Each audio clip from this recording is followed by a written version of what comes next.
This is not a video attempting to expose anyone, nor is it a video trying to uncover the messiness of what fuels exist between grown adults. However, this is a video diving into the philosophical gems given by Katt Williams. Comedy does the work of getting the listener to embrace an idea, story, or truth by disarming you with laughter and levity. As I was listening to this interview, I realized he wasn't just giving us witty statements, like he was giving us his philosophy on life. And again, this is not an affirmation of the rejoinders given from Katt Williams to his naysayers. This is an analysis of his pithy statements. And as Richard Pryor once said, this might be profane, but it's profound. So here is the philosophy of Katt Williams in 7 statements. The truth don't need motivation. So Katt said he doesn't need alcohol, nor should anyone need incentives to tell the truth. The truth desires to be active. The truth isn't some passive entity hoping for someone to discover it. It's the sun standing erect and bright, guiding us on our way, whether we acknowledge it or not. It's like a wild beast that roams its surrounding territory, putting all opposition in submission. The problem is that we tame the truth or we suppress it. And the truth isn't coy, very much like Katt Williams in this interview. However, although it's powerful and it's demonstrative, it's also loving and compassionate, but on its own terms, like water and wind. There is a powerful but apocryphal quote attributed to English theologian and pastor Charles Spurgeon. It says, "The word of God is like a lion. You don't have to defend a lion. All you have to do is let the lion loose, and the lion will defend itself." Well, Spurgeon didn't actually say that, but what Spurgeon actually said was the best apology for the gospel is to let the gospel out. Now, the debate can be what is the truth and how do we get there? And philosophers throughout history have pondered on different methods to discover the truth. And Christians' first principles, if you will, is the existence of a creator, and that creator has given us a truth, and that truth has been established, and we have an ability to know him and the truth that he gives us. This is just James 4:6. God opposes the proud and shows grace to the humble. You can have things, you can have all the trinkets, but you'll never out-resource the plug. And when the plug decides to remove the resources from you, who are you then? Oh, foolish humans, how grateful you once were for my charity, only to turn around and to think you've gained it by your own merit. I always believe it's better to humble yourself than for God to humble you. Or in this case, Katt Williams, because my Lord. The practical utility in this statement is that in many ways we love arrogant, just provocative people. It's entertaining and it's captivating, but only for a moment. They become exhausting and they're always more appealing on screen than they are in the flesh or in person, in close proximity.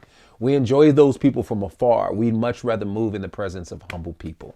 George Washington Carver has this wonderful quote. He says, "How far you go in life depends on your being tender with the young, compassionate with the aged, sympathetic with the striving, and tolerant of the weak and strong. Because someday in your life, you will have been all of those." Dude, race is not where the line is drawn. It's God's side and the other side. This is in response to him calling out black celebrities. People were like, why would you call out another black man? First, let me say one of the unfortunate pillars of this country was the racial discrimination applied to many and the slow progress given to them over centuries. And so folks will be like, well, why call out black people? The question is, why not? This is equality. And he believes in real equality. He says, I am an equal opportunity employer. I don't care who you are. You can get this work. We draw lines by what is true and not what is convenient or expedient. And now we know truth can be manipulated by anyone. Lies have no partiality. Everybody's tongue is pink. You know what I'm saying? Zora Neale Hurston, who is one of my favorite writers and thinkers, has a very controversial take on this topic. She says, there could be something wrong with me because I see Negroes neither better nor worse than any other race. Race pride is a luxury I cannot afford. There are too many implications behind the term. The white race did not go into a laboratory and invent incandescent lights. That was Edison. The Jews did not work out relativity. That was Einstein. The Negroes did not find out the inner secrets of the peanut or the sweet potatoes. That was Carver. I gloat because he or she has done a fine thing, not because he was a Negro. Instead of race pride being a virtue, it is a sapping vice. It has caused more suffering in the world than religious opinion. And that is saying something. I do find it that all races love to embrace their tribal successes and not their failures. I love black people. I grew up in black communities. I went to a HBCU. I married a black Southern woman from Daphne, Alabama. You don't get much blacker than that. And to this day, I choose to live in black neighborhoods. But with all that said, I do not choose race over righteousness. However, it makes me more sensitive to the plight and to the concerns of black people. And that's fine. I think that's okay. I think God created us within tribes, and to relate to those tribes is perfectly fine. However, we do not allow our preferences to lord over those principles that he has given us. It's very funny. I stumbled upon this statement that I thought was quite profound from Charleston White. Yes, I know. I dabble. Okay, I dabble. And he said, I identify with the truth and I relate to what is black. And I thought that was pretty deep. You think I respect you more than my gardener? I don't. He work every day. I just love this. I love this. A healthy philosophy, ethic, or theology of work and creativity has been my passion for over a decade. Oftentimes, when we discuss being called to a particular vocation or a job, we often have an elitist posture. Especially in the religious context, we think God only calls people to greater and better things. And that's the effects of the Protestant work ethic and a meritocracy, because if you work hard enough, you'll be successful and you'll achieve your goals. And although that feels good and that seems right, that's not always the case. Because in the Bible, God calls people to many uncomfortable situations. So I've learned it's not what you do for a living, but it's how you do it. The developer who's wealthy and killing it in the market while knowingly exploiting people is not to be praised. But conversely, the sanitation worker go a couple months without picking up your trash and they will become the most important person in your life. Ecclesiastes 2:18, I hated all my toil in which I toil under the sun, seeing that I must leave it to the man who will come after me. And who knows whether he will be wise or a fool.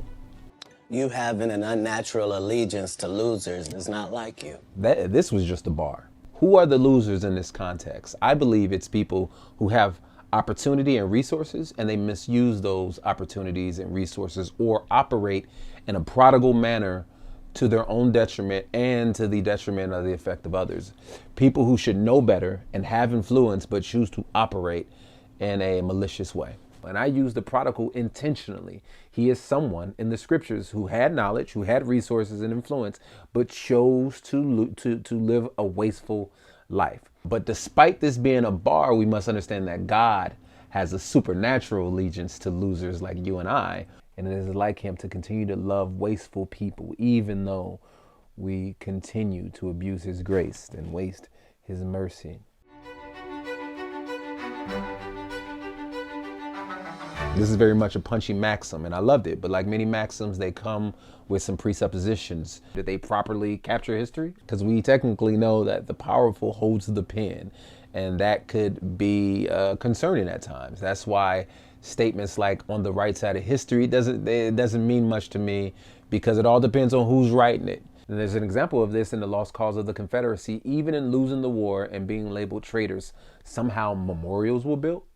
And we got some revisionist history afterwards. Are you somebody who is exposing lies and propagating the truth? Satan can't create anything. That includes blessings for his people. When I heard this, I said, that's a word. I was like, that is a word. All Satan is a manipulator, a thief, and an appropriator. He takes the gifts of God and he manipulates it. This is the ultimate loser, someone who doesn't create a thing, acts like they did. Even worse, takes the thing that was once created for good and makes it a corruptible, cheaper version of what it once was. And the whole time disguising it as a blessing. That colonizing disposition has taken over humanity. Even when God offers us an abundant life, we pass it up for the veneer of freedom. We assume that God only offers restriction, while it's the opposite. God gives us freedom and liberation while giving us creation to enjoy. Satan gives you creation to enjoy, but it's guaranteed to come with bondage to that created thing because there is no boundary. As opposed to Shakespeare's philosophy that there is neither good nor bad, but thinking makes it so, I offer another UK mind in C.S. Lewis. Badness cannot succeed even in being bad in the same way in which goodness is good. Goodness is, so to speak, itself.